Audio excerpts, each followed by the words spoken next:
আসসালামু আলাইকুম। এই মাসে শুরুতে গ্রামে গিয়েছিলাম ফ্যামিলি নিয়ে অনেক দিন পরে। তো পদ্মা সেতু যখন পার হচ্ছিলাম, যদিও এটা আমার দ্বিতীয়বার পদ্মা সেতুর উপর দিয়ে যাওয়া। বাংলাদেশের সবচেয়ে বড় সেতুই পদ্মা সেতু। এটা বলা হয় নাকি 6.15 কিলোমিটার পদ্মা সেতু এটা, এবং প্রস্থ হচ্ছে গিয়ে 18.18 মিটার বা 59.65 ফুট প্রস্থ।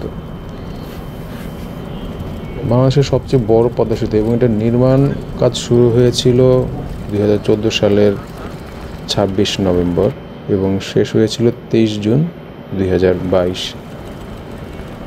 এবং বাংলাদেশের জন্য সবচেয়ে ব্যয়বহুল কোনো স্থাপত্য শিল্প যেটা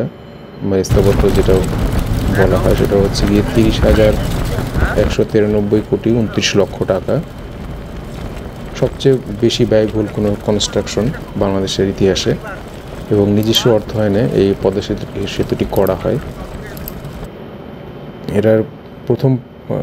এটার প্রাক সম্ভাব্যতা যাচাই করা হয়েছিল 1998-99 সালে, এবং সম্ভাব্যতা যাচাই করা হয়েছিল 2003-05 সালের দিকে। 2006 সালে ভূমি অধিগ্রহণ এবং পুনর্বাসন এবং পরিবেশ সম্পাদনা বিষয়ে পরিকল্পনা হওয়ার পর বেশ কিছুদিন থেমেছিল, এবং 2009 সালে আবার তার নকশা প্রণয়ন করা হয় 9 এবং 11 সালের দিকে। তো প্রথমে এটার বিশ্বব্যাংক এটার অর্থায়ন করতে চেয়েছিল, কিন্তু সেটা আবার 2012 সালের জুন মাসে সেই অর্থায়নটি ক্যান্সেল হয়ে যায় বিভিন্ন দুর্নীতির অভিযোগের কারণে। তারপর 2012 সালে নিজস্ব তত্ত্বাবধানে এবং নিজস্ব অর্থের মাধ্যমে আবার সেটির কাজ শুরু হয়, এবং 2014 সালের মূল সেতু নির্মাণের কাজ চায়না মেজর ব্রিজ ইঞ্জিনিয়ারিং কোম্পানির সাথে চুক্তি করা হয়। চায়নার একটি প্রতিষ্ঠান এটি যা নির্মাণের কাজ হাতে নিয়েছিল, এবং 26 নভেম্বর 2014 সালে ফাইনাল নির্মাণের মূল কাজটি শুরু করা হয়, এবং 12 ডিসেম্বর 2015-তে তৎকালীন প্রধানমন্ত্রী এটা উদ্বোধন করে। আর এটার প্রথম যে স্প্যানটা, তখন আমি এটার নিচ দিয়ে বাড়িতে গিয়েছিলাম 2017 সালের 30 সেপ্টেম্বর। এটার প্রথম স্প্যান বসানো হয়েছিল, আমি দেখেছিলাম সেটা, যদিও তার ছবি বা আমার কাছে নেই এই মুহূর্তে। এবং শেষ স্প্যানটি বসানো হয়েছিল সেটিও আমি দেখেছিলাম, তখন গ্রামে যাচ্ছিলাম লঞ্চে করে 2020 সালের 10 ডিসেম্বর।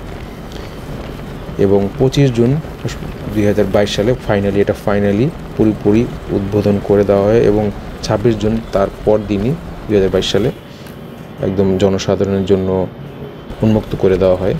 এবং ট্রাকের যে চারটি দেখলেন আপনারা, এটি কোন গাড়ির জন্য কত টোল সেটা এখানে বলা হয়, দিয়ে দিলাম আপনাদের জন্য। তো বাংলাদেশের জন্য একটি বড় অনবদ্য, এটা একটা বলা যায় কীর্তি, এবং এশিয়া মহাদেশের মধ্যে এই অনেক বড় একটি সেতু এটা। তো আগেই নদীটা অনেক বড় একটা নদী ছিল, পদ্মা নদী। এখন তো এটা ছোট হয়ে গিয়েছে, আগের মতো এত বড় নেই। আমরা যখন ছোটোবেলা গ্রামে লঞ্চে করে যেতাম তখন দেখতাম যে নদীটা কত বড় ছিল।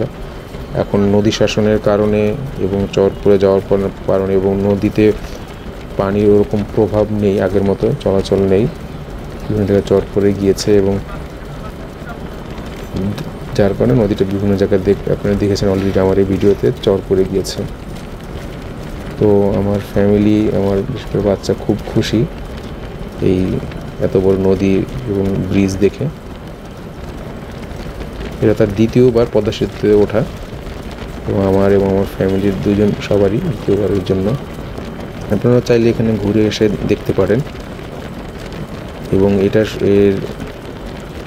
পদ্মা সেতুটা শুধু সেতুর আশেপাশে এর বিভিন্ন ধরনের অবকাঠামো তৈরি করা হয়েছে যা অনেক বড়, এবং এই সেতুতে আপনার নাকি রিসোর্টও পর্যন্ত আছে। তারপরে ডুপ্লেক্স বাড়ি আছে, 30টা ডুপ্লেক্স বাড়ি আছে, স্বাস্থ্যকেন্দ্র আছে, তারপরে বৈদ্যুতিক সাব ডিভিশন এবং অগ্নি নির্বাপনের নিজস্ব ব্যবস্থা আছে, রিসোর্ট আছে, এত বিভিন্ন অফিস আছে, মসজিদ আছে, ল্যাব আছে।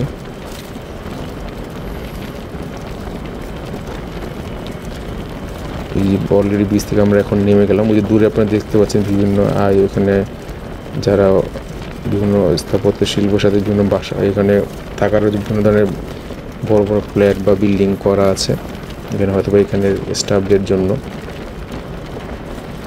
তো অলরেডি ব্রিজ থেকে আমরা নেমে গেলাম। তো পরবর্তীতে হয়তো বা আবার আরেকদিন অন্য কোনো ভিডিওতে দেখা হবে। তো আজকে এ পর্যন্তই। আপনারা সবাই ভালো থাকবেন এবং ঘুরে যাবেন কোনো একদিন সময় পেলে পদ্মা সেতুতে। আশা করি আপনাদের ভালো লাগবে। আসসালামু আলাইকুম।